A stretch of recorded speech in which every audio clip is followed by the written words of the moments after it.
더 이상 대한민국 대통령이 김정은 수석 대변인이라는 낯뜨거운 이야기를 듣지 않게 해 주십시오. 대통령과 국민을 모독하는 그런 발언을 하는 것을 보면서 정권을 놓친 뒤에 자포자기하는 그런 발언이구나 하는 그런 느낌을 많이 받았습니다. 좀 측은해 보이기도 했습니다. 정말로 앞길이 없는 그런 사람들이구나 하는 그런. 나경원 원내대표는 어제 발언을 당장 철회하고 사과해야 합니다. 그렇지 않으면 우리 당은 국회 윤리 제소 등 강력 대응에 나서겠습니다.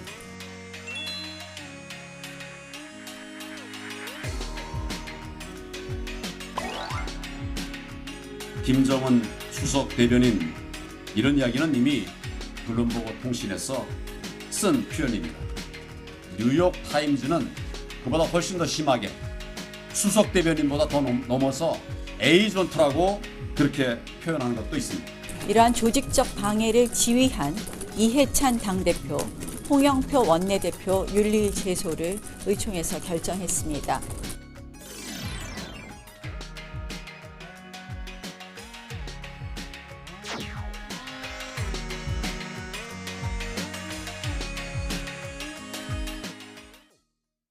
네, 스튜디오에 배종호 세안대 교수 새로 모셨습니다. 안녕하세요. 안녕하세요. 네, 보고 오신 대로 이번에는 자유한국당이 민주당 이해찬 대표, 홍영표 원내대표를 윤리위에 제소를 했습니다.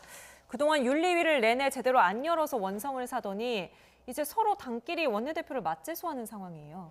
그렇습니다. 지금 이렇게 제1당과 2당이 상대 당의 지도부를 맞제소한 건 사상 초유의 네. 일인 것 같습니다. 지금 이제 문재인 대통령을 김정은의 수석 대변인이다라는 발언을 한 이제 나경원 한국당 원내대표에 대해서는 이제 국회의원 품위 유지 네. 의무를 위반했다라는 이제 그런 것과 관련해서 지금 민주당이 네. 윤리에 제소를 했고 네. 또 반대로 한국당에서는 이해찬 대표 그리고 홍영표 원내대표 두 사람을 윤리에 제소를 했어요. 네. 그건 이제 원내대표 발언 연설을 조직적으로 방해했다 이런 건데 지금 이제 윤리위에 제소를 하려면은 국회의원 20명 네. 이상의 서명이 있으면 되거든요. 네. 동의가 있으면 되는데 너무 쉽게 남발하는 것 아닌가. 예. 지금의 이제 여야의 모습을 보면은 어떤 상생의 정치보다는 공명의 정치 그리고 네. 협상의 정치, 타협의 정치보다는 대결과 대립의 정치를 지금 보여주고 있는데 이런 국회 모습을 보면은 지금 네. 아시겠지만은 이제 1월 임시국회, 2월 임시국회도 뭐 서로 싸움하느라고 아무런 결과물이 없었지 않습니까?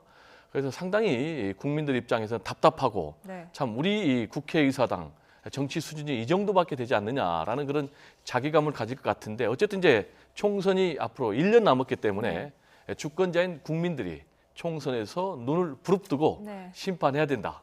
이런 말씀 좀 드리고 싶습니다. 네, 정확히 문희상 국회의장이 했던 이야기인데 이 이야기가 의원들한테 전달이 안 됐을까요? 상생이 아니라 공멸의 정치를 하고 있다는 이야기 해주셨는데요. 정확히 민주당 지도부의 어떤 부분이 윤리위의 제소 사유가 됐는지 나경원 원내대표, 황교안 당대표의 발언을 듣고 오겠습니다. 김정은 수석 대변인, 이런 이야기는 이미 블룸버그 통신에서 쓴 표현입니다. 뉴욕 타임즈는 그보다 훨씬 더 심하게 수석 대변인보다 더 넘어서 에이전트라고 그렇게 표현한 것도 있습니다. 실질적으로 어제 민주당은 조직적으로 야당 원내대표의 발언을 방해했습니다. 국민의 발언을 방해했습니다. 또한 그들의 그런 과정에서 나오는 여러 가지 언사 또 여러 가지 행동은 명백히 의회 민주주의를 파괴했습니다. 따라서 먼저 이러한 조직적 방해를 지휘한 이해찬 당대표, 홍영표 원내대표 윤리 제소를 의총에서 결정했습니다.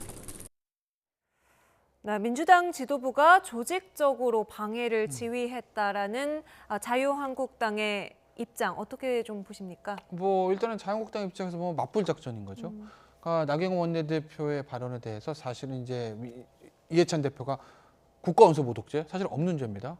그리고 국가원수 모독죄가 있다고 하더라도 본인의 발언이기 때문에 면책특권에 적용이 되기 때문에 네. 처벌받지 않아요. 그럼에도 불구하고 이제 처벌한다는 얘기를 하면서 윤리위원회 징계했기 때문에 거기에 대해 이제 맞불 작전 차원에서 어찌됐든 간에 야당의 제1야당의 원내대표가 발언을 하는데 의원들이 조직적으로 나와서 방해를 했다. 뭐 이런 네. 의사진행 방해 같은 것들로 윤리에 제소하지 않았겠습니까? 사실 근데 국회 윤리위원회라는 것이 제대로 가동되기도 그렇게 많지 않고 윤리의 소위 이런 곳에서 보면 여러 가지 이제 논란들은 있지만 실제로 표결에까지 가는 경우 표결에서 가결되는 게 극히 드뭅니다. 네. 그러니까 이번 사건 같은 경우에도 어쨌든 양당의 원내대표하고 당대표들이 다 지금 제소가 된 것이기 때문에 뭐 어느 정도 저 윤리가 열릴지도 좀 의문이고 네. 설사 열린다고 하더라도 나름대로 뭐 각 당의 논쟁은 있겠습니다만 이게 결국 본회의에서 표결이 될까? 뭐 만약에 표결된다고 해서 가결될까? 아마 저는 뭐 그러지는 않을 거라고 봐요. 아마 네. 어느 정도 약간 논쟁이 있다가 좀 수그러들지 않을까 싶습니다. 네. 민주당은 이에 앞서서 오전에 국회의원과의 나경원 원내대표에 대한 징계안을 제출을 했습니다. 민주당의 입장은 어떤지 이해찬 대표의 목소리로 직접 듣고 오겠습니다. 발언 내용에 보면은 좌파란 표현을 10번 이상 사용을 하고 종북이란 표현까지도 쓰고 대통령과 국민을 모독하는 그런 발언을 하는 것을 보면서 정권을 놓친 뒤에 거의 자포자기하는 그런 발언이구나 하는 그런 느낌을 많이 받았습니다. 우리 국회법상의 제25조 국회의원의 품위 규정에도 반하고요. 146조의 모욕적 표현도 하지 말아야 한다라는 규정에도 반하고 법을 떠나서 우리 국민의 수준과 눈높이에 맞지 않죠. 그리고 우리 국회를 그렇게 좀 질이 낮은 저질 정쟁의 장으로 끌어들이는 것은 이제는 그만둬야 한다고 생각을 합니다. 예. 좌파나 종북 같은 표현을 여러 번 쓴 것을 민주당은 상당히 민감하게 받아들이는 것 같습니다. 이걸 알면서도 자유한국당이 원내대표 연설에 이런 단어를 굳이 집어넣은 이유가 있을까요? 일종의 황교안 체제의 총선 전략으로 보입니다. 계속해서 민주당 그리고 문재인 정부를 좌파 독재 정권이라고 규정을 하고 있거든요. 네. 그래서 이번 나경원 원내대표 교섭단체 대표 연설에서도 좌파라는 표현이 11차례 그리고 종북이라는 표현이 3차례 사용이 됐거든요.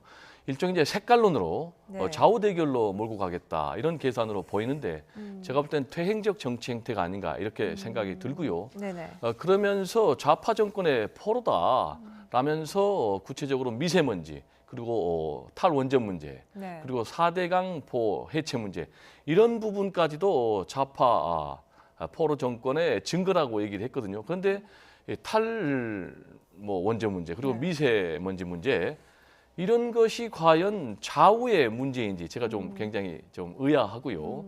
그리고 굉장히 냉전적인 사고를 그대로 갖고 있어요. 그렇지만은 아시겠지만은 지난번에 6.13 지방선거 패인과 관련해서 한국당이 자체 분석을 했더니 역시 냉전적인 대북 사고가 치명적이었다라는 이제 그런 분석이 있었음에도 불구하고 여전히 이렇게 냉전적인 대북 사고를 보여주고 있는데 상당히 안타깝고 무엇보다도 촛불 정권에 대해서도 폄하하는 그런 발언이 나왔다는 것은 국민 정서하고 상당히 괴리가 있지 않나 이런 생각이 드는데 어쨌든 지금 이제 황교안 체제는 자신들의 지지 기반 태극기 세력을 먼저 결집시키고 그 다음에 이제 외연을 확장하겠다 이런 생각인데 제가 볼 때 이런 게 계속해서 반복이 되면은 결국 이제 극우화 경향을 보이면서 자기 프레임에 덫에 갇히는 그런 경향이 발생하지 않을까 이런 좀 전망도 듭니다. 다음 달 재보선을 앞두고 있어서 아무래도 더욱더 자기 색깔을 강조하는 이런 모습들이 펼쳐지고 있는 것 같은데요.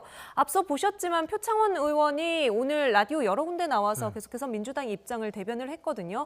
그러다 보니까 과거 표창원 의원이 문제가 됐던 누드전 시회 이 얘기까지도 지금 다시 공격 대상이 되고 있습니다. 뭐 항상 뭐 우리 정치가 그렇지 않습니까? 얼마 전에 보니까 뭐 지금 기사 보니까 역대 대통령 무슨 모독사 그러면서 뭐 귀태, 뭐 쥐박이부터 시작해서 이제 김대중 노무현 전 대통령에 대해 비하 발언들까지 계속 나와요. 그러니까 사실은 뭐 이게 뭐 일종의 내로남불인 건데 솔직히 말씀드리면 표창원 의원도 국가원수에 대한 비하나 이런 거에 대해서 크게 할 말은 없는 거죠. 어쨌든 당시에 그런 보시는 지금 저 사진 저게 뭐 의도를 했건 아니건 간에 저 문제 때문에 사과까지도 하지 않았습니까? 더군다나 지금 뭐 홍익표 원내대변인 같은 경우에 예전에 당시에 박근혜 전 대통령 귀태 발언이 있어 또 사과한 적도 있고, 그러니까 이런 것들이 여야가 바뀌면서 계속 이제 반복이 되는 거죠. 네. 그러니까 그런 표현이나 그런 부분들은 뭐 이게 원론적인 얘기긴 하지만 정치인들이 조금 순화시킬 필요는 있을 것 같아요. 근데 다만 야당의 입장, 뭐 지금 자유한국당도 마찬가지고 당시에 이제 새정치민주화 야당 네. 시절 때도 마찬가지인데 야당 의원들 특히 이제 야당 원내대표 같은 경우 항상 고민은 될 겁니다. 예를 들어서 어떤 정책적인 정부 여당의 정책적인 대한 비판을 하는 것이 야당의 일단 본연의 기능인 것인데 이걸 표현을 어떻게 할까? 순화하게 되면 너무 투쟁력이 약하다는 네. 표현을 듣고 강한 표현을 쓰게 되면 자칫하면 막말이다, 모독이다 이런 얘기를 들으니 예. 그 선을 지키는 게 사실 굉장히 힘들 거예요. 네. 그러니까 선택을 할 건데 이번에 자유한국당의 나경원 원내대표는 강수를 선택을 한 거죠. 예. 왜? 앞서 뭐 교수님 잠시 설명을 해주셨듯이 지금 자유한국당 같은 경우는 어쨌든 새로운 지도체제가 수립을 하면서 나름대로 당내 의원들 간에 예전에 있었던 친박, 비박이 어떤 갈등 같은 조금은 수면 아래로 가라앉은 상황이거든요. 이 와중에서 뭔가 하나 구심점을 만들어야 되겠다는 것이 가장 좋은 게 대여 투쟁입니다. 가장 좋은 공격 대상은 청와대입니다. 예. 아마 그런 것을 좀 생각을 해서 조금 강한 톤의 어떤 단어들이 조금 사용되지 않나 싶어요. 그런데 제가 알기로는 이것도 좀 순화된 거라고 하더라고요. 아, 이것도 원래 순화된 원안보다는 좀 톤 다운 된 거다. 그래서 이제 어제 그 국회에서 이제 그런 연설문이 나왔다라고들 네. 하더라고요. 강수를 두기 위해서 여러 가지 단어들을 골랐을 텐데 그중에서 굳이 지난해 9월에 보도가 됐던 블룸버그 통신 기사의 제목을 인용한 것은 지금 북미 회담이 결렬돼 있고 한반도 비핵화 프로세스가 약간 주춤하고 있는 지금 상황을 겨냥을 했다 이렇게 봐도 되겠습니까? 네, 그렇습니다. 이제 아무래도 지금의 결렬이 문재인 정부의 책임이 있다. 그리고 문재인 정부의 북한의 비핵화 전략이 실패다라는 것을 이제 주장하기 위해서인데 지금 뭐 지난번에 하노이 회담이 노딜로 끝난 것이 문재인 정부의 책임이 있는 것은 아니고 북한과 미국 사이에 서로 조건이 맞지 않아서 협상의 결과물이 나오지 않은 것이기 때문에 이걸 이제 문재인 정부의 책임으로 몰아가는 것은 문제가 있고 두 번째로는 과연 그것이 결렬로 완전히 끝나는 것인가 관련해서는 앞으로 얼마든지 반전의 여지가 있거든요. 지금 북한, 김정은 입장 그리고 트럼프 미국 대통령 입장을 따져보면은 어쨌든 김정은 위원장 입장에서는 경제적인 성과를 내야 되고 트럼프 대통령 입장에서는 재선에 성공하기 위해서는 지금 내치가 굉장히 불안정하니까 네. 외교 특히 이제 북한의 비핵화 관련해서 성과물을 내야 되니까 얼마든지 반전의 여지가 있고 지금 이제 그리고 지난해 9월에 블룸버그 기사거든요. 네. 거기에 이제 제목은 김정은의 수석 대변이다라는 타이틀이 가 있는 건 사실이지만 그 기사를 꼼꼼히 읽어보면은 네. 그 기사는 부정적인 게 아니에요. 오히려 이제 문재인 대통령이 북한의 김정은 위원장에 대해서 하나는 개인적인 캐릭터, 네. 상당히 예의 바르고 솔직하다라고 긍정적으로 얘기했고 네. 그리고 북한의 비핵화에 대해서 굉장히 진정성을 갖고 있다라는 이제 그런 입장을 얘기를 했거든요. 기사 전체의 맥락을 그렇습니다. 비꼬는 게 그리고 아니다. 네, 블룸버그 통신 기사를 보면은 그렇게 한 이유가 뭐냐? 네. 그건 이제 한반도에서 전쟁을 막고 또 그러한 성과를 통해서 자신의 지지율을 또 반등시키기 위한 그런 것이다 하면서 상당히 객관적으로 보도를 했어요. 네. 근데 타이틀만 갖다가 쓰니까 예. 이렇게 전달이 되는데 전체 맥락은 상당히 거리가 있다. 이렇게 좀 말씀을 드리고 싶습니다. 그렇다면 만약에 하노이 회담이 성공했다면 그러니까 최소한 기대했던 정도의 합의문이라도 도출이 됐다면 지금 상황이 좀 달라졌을까요? 그랬으면 나경원 원내대표가 그럼에도 불구하고 그 단어를 저는 썼을 것 같아요. 그래도 썼을 네, 것이다. 썼을 건데 민주당은 저렇게 반응하지 않았겠죠. 그러니까 어제 민주당의 그 반응은 저는 전략적으로는 실패라고 봅니다. 네. 그건 왜 그러냐? 자유한국당 입장에서는 내년 총선을 경제 문제로 치를 거예요. 대북 문제보다는. 그렇죠?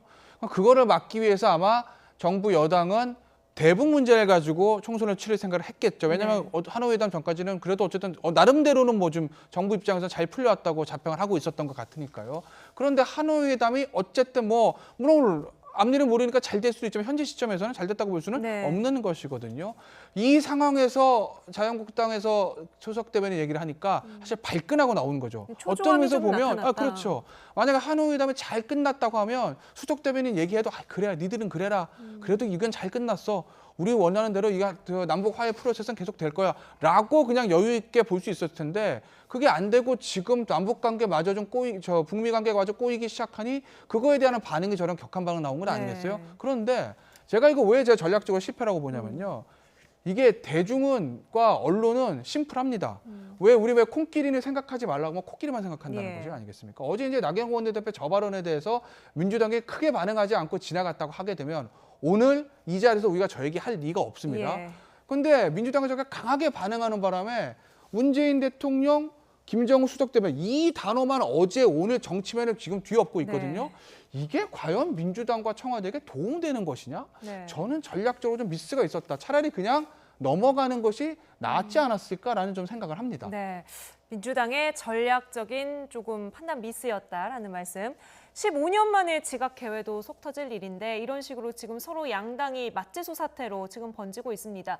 출구 전략을 짠다면 어느 쪽에서 먼저 손을 내밀어서 어떤 방식으로 좀 풀어가게 될까요? 네, 지금 이제 뭐 출구 전략 얘기하는 건 너무 빠른 것 같고요. 네, 계속해서 이제 대치는 이어질 시작이니까 것이다. 예. 조눈이 뭐 점점 더 짙게 깔리고 있는 그런 상황 아닙니까? 아시겠지만 이번에 뭐 나경원 원내대표 발언이 본질은 아니에요. 지금 이제 1월 국회, 2월 국회가 계속 걷던 데다가 3월 국회가 더 힘든 게 지금 이제 선거제 개혁과 관련해서 패스트트랙을 태우겠다. 네. 지금 이제 한국당을 뺀 여야 사당의 입장 아닙니까? 여기에다가 이제 뭐 공수처법이라든지 그리고 검경 수사권 조정이라든지 5.18 또 왜곡 처벌법이라든지 이런 것까지 같이 태우니까 지금 이 상황에서 한국당은 사실상 고립되는 그런 굉장한 위기의식을 갖고 있어요. 예. 그래서 지금 한국당의 나경원 원내대표가 부랴부랴 석 달 동안 이제 아무런 대안을 못 내놓다가 비례대표제 폐지 그리고 의원 정수 10% 축소인 270명 그 대안을 내놨는데 제가 볼 때는 이제 이거는 이제 시작이고 앞으로 갈수록 더 이 문제 때문에 사실 이게 더 본질입니다. 네. 그래서 이것과 관련해서는 지금 정면으로 충돌할 수밖에 없거든요. 네. 그래서 특히 이제 선거법 같은 경우는 게임의 룰이기 때문에 여야가 합리적으로 절충안을 내놓은 게 가장 이상적인데 지금 이제 나경원 원내대표의 입장을 보면 이제 비례대표제를 폐지하자 네. 여기까지 나가버리거든요. 지금 이거는 이제 위헌 시비까지 지금 깔려 있기 때문에 제가 볼 때는 3월 국회도 싸움 국회로 갈 가능성이 굉장히 높고 네.